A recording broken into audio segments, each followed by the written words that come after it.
it just a few more minutes before we get started. Please be patient, and thank you very much for joining us. Talk soon.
Thank you for joining us. We will give it just another couple of minutes before we start the presentation. Please stand by, and we will begin the broadcast very soon. Thank you.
All right, let's get this presentation going.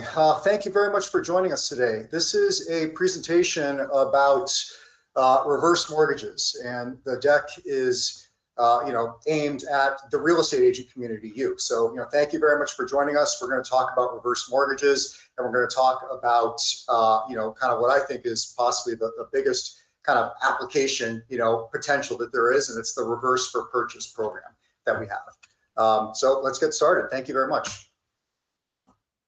My name is Ryan Ogata. I'm going to be your presenter today. I'm the Executive Vice President of Reverse Mortgage Lending for rate. We used to be called guaranteed rate. We just had a name change. We're now called rate. If you have any questions about reverse mortgages, after the presentation, please feel free to reach out to me. My email address is ryan.ogata@rate.com. My phone number, 415-225-4003. Happy to talk more about this program. Again, we as a company, we're all of our loan officers, who you probably know very well, who've invited you to this webinar, are up and running with reverse. So again, feel free to reach out to me. Feel free to reach out to your guaranteed rate contact. Happy to talk about reverse mortgages all you want. Okay, so let's get into this. Are you missing out? Right. I want to start with this slide. I'm going to read it verbatim and kind of talk about it a little bit more. If you're a real estate professional and not focused on the baby boomer market, you're missing out on the largest demographic of people in our history that will need housing services. Okay, what am I talking about here? Let's look at this baby boomer, kind of potential customer. There's an estimated, 76 million baby boomers, currently in our country, and they actually have a very, very high home ownership rate. It's 80%. Right? When you understand and think about kind of the age demographic and where they are in life, right? The top two reasons why baby boomers are looking to make a move are to be closer to family and friends and also to downsize. This is the opportunity to facilitate a sell side and a buy side transaction, right? It's not really a question of, if, it's really more a question of when. And when you look at some additional statistics surrounding the boomers and the force that they are currently in the marketplace, 52% of all sellers in today's market are in fact the baby boomers. They're number one in that category. 39% of all home buyers in today's market are also the baby boomers. And then the last statistic here is an interesting one.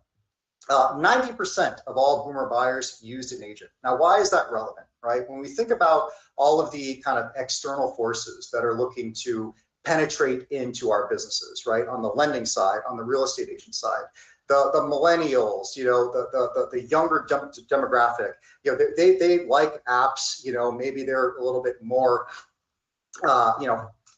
happy to use some type of a consumer direct type of model. This demographic of customers seems to value kind of the relationship aspect and the service aspect of what it is that you provide as a real estate agent. So again, big, massive force here in the marketplace. And the last number that I want to draw your attention to, and we're going to talk about this, more as the presentation goes on, is that the median retirement savings account for a baby boomer is estimated to be $200,000.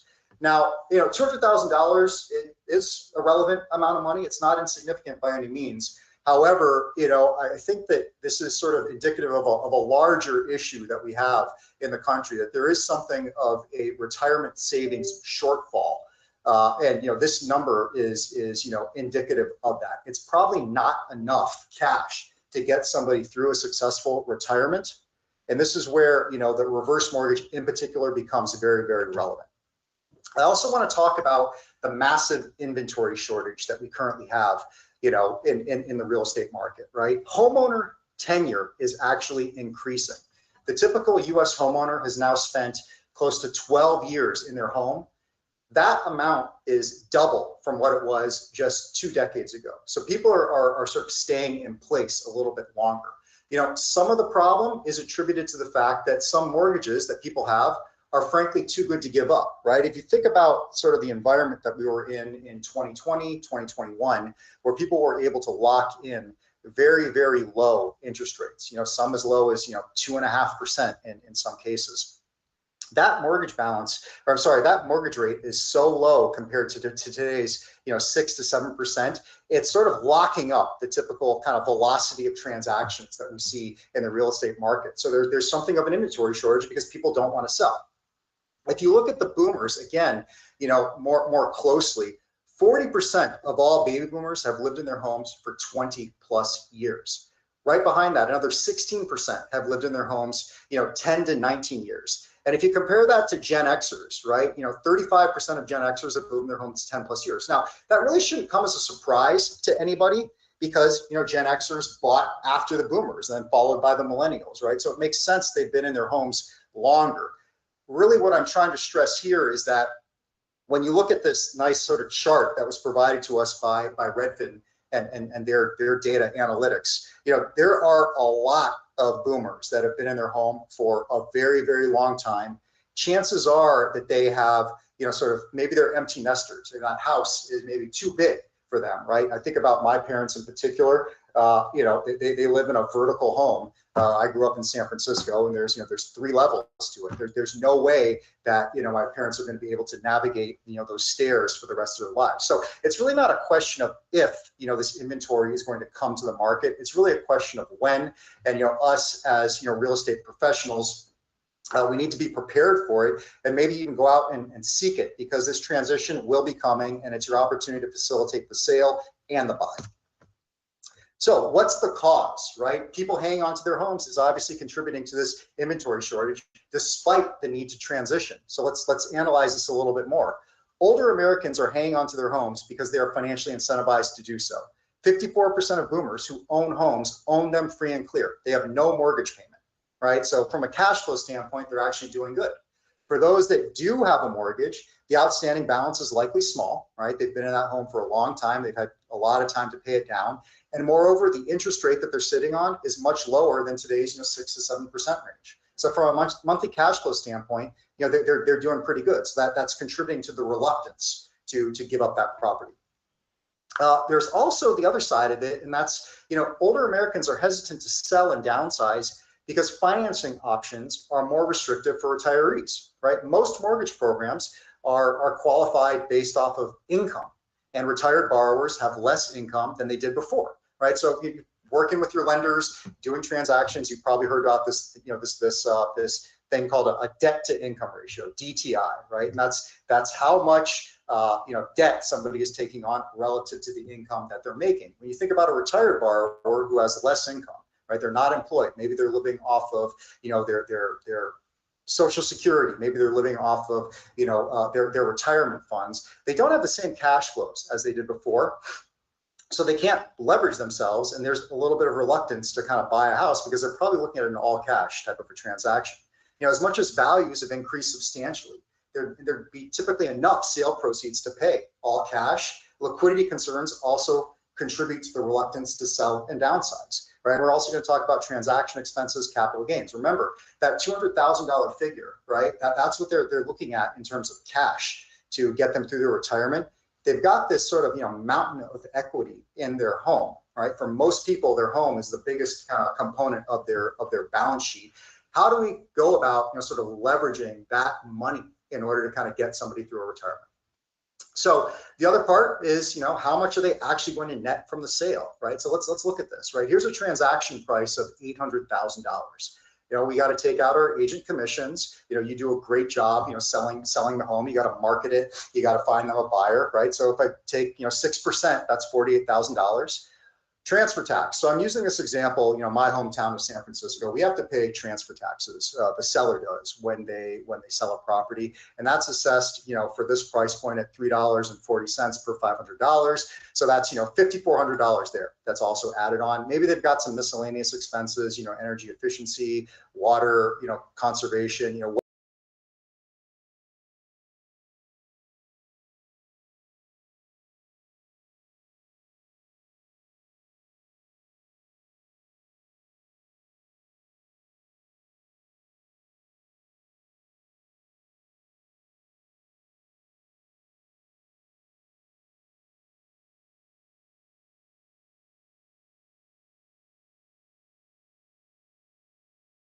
in value kind of over that time frame. In this instance, the seller has a gain of $645,000, right? So if you take the cost basis, right, you get to take that out of here.